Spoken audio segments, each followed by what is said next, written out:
आज 24 जून 2025 और पिछले 24 घंटों में दुनिया में काफी कुछ हुआ है। हमारे पास कुछ ताज़ा खबरें हैं। हाँ बिल्कुल, मतलब कई मोर्चों पे बड़ी हलचल दिख रही है। हाँ, जैसे मध्य पूर्व में सैन्य तनाव है, यूरोप में एक अहम बैठक हो रही है और अमेरिका में मौसम भी काफी परेशान कर रहा है। तो चलिए इन्हीं पर जरा गहराई से बात करते हैं। जरूर, ये खबरें मिलकर दुनिया की एक काफी उलझी भी तस्वीर दिखा रही हैं, कह सकते हैं। एक तरफ टकराव है, दूसरी तरफ कूटनीति और साथ में ये मौसम की मार। ठीक है, तो शुरुआत मध्य पूर्व से करें।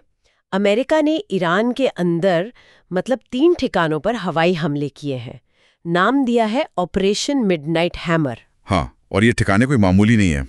कहा जा रहा है कि ये भूमिगत परमाणु और सैन्य अड्डे हैं। जो तस्वीरें आई हैं वो शायद अमेरिकी बॉम्बर या सैटेलाइट से ली गई लगती हैं। ये तो काफी बड़ी कार्रवाई है। बहुत बड़ी। और दिलचस्प बात यह है कि ईरान ने मतलब अभी तक कोई सीधी सैन्य प्रतिक्रिया नहीं दी है। अच्छा, कोई जवाब नहीं? अभी तक तो नहीं, लेकिन हाँ, दुनिया भर में चिंता जरूर बढ़ गई है। यूएन ने भी कहा है कि भाई अमेरिकी दखल से हालात बिगड़ सकते हैं। उन्होंने तो यात्रा और हवाई क्षेत्र को लेकर एडवाइजरी भी जारी कर दी है।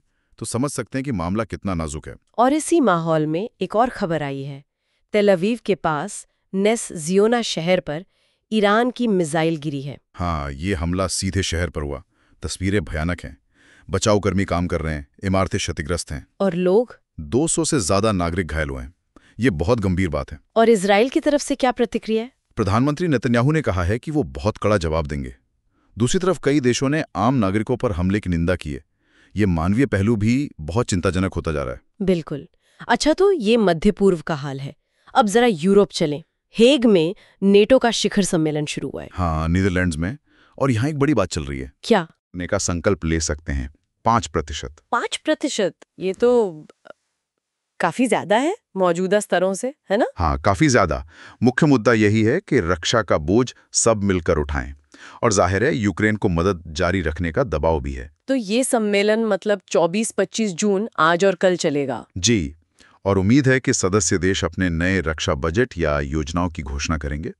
नीदरलैंड्स के प्रधानमंत्री मार्क रूटे ने बातचीत शुरू की है। ये फैसले यूरोप की सुरक्षा रणनीति पर बड़ा असर डालेंगे। सही कहा। एक तरफ ये भू राजनीतिक गर्मी और दूसरी तरफ अमेरिका के पूर्वी तट पर सचमुच की गर्मी कहर ढा रही है। हाँ, वो हीट डोम वाली खबर। तापमान रिकॉर्ड तोड़ रहा है। हीट डोम मतलब जब गर्म हवा एक जगह फंस जाती है हाई प्रेशर के कारण। बहुत खतरनाक स्थिति है। और इसके नतीजे भी दिखने लगे हैं। बिल्कुल। न्यूयॉर्क के कुछ इलाकों में अचानक बाढ़ आ गई इसी गर्मी के बीच। और दुखद खबर यह है कि 3 लोगों की मौत हो गई है। उफ। हाँ, और पूर्वोत्तर में इमरजेंसी सिस्टम सक्रिय कर दिए गए हैं। और ऊपर से मौसम विभाग अटलांटिक में एक और चीज पर नजर रखे हुए है। Invest 90L। इन्वेस्ट 90L, ये क्या है? ये एक डिस्टर्बेंस है जिसके उष्णकटिबंधीय तूफान बनने का खतरा है। अगर ये बनता है तो मौजूदा गर्मी और बाढ़ की मुश्किलों को और बढ़ा देगा। बाप रे। तो मतलब एक साथ कितनी चीजें हो रही हैं। मध्य पूर्व में जंग का साया, यूरोप में बड़े कूटनीतिक फैसले और अमेरिका में ये मौसम का डबल अटैक, गर्मी और बाढ़। हाँ, और सोचने वाली बात यह है कि क्या ये सब अलग अलग संकट हैं या कहीं ना कहीं इनके तार जुड़े हुए हैं।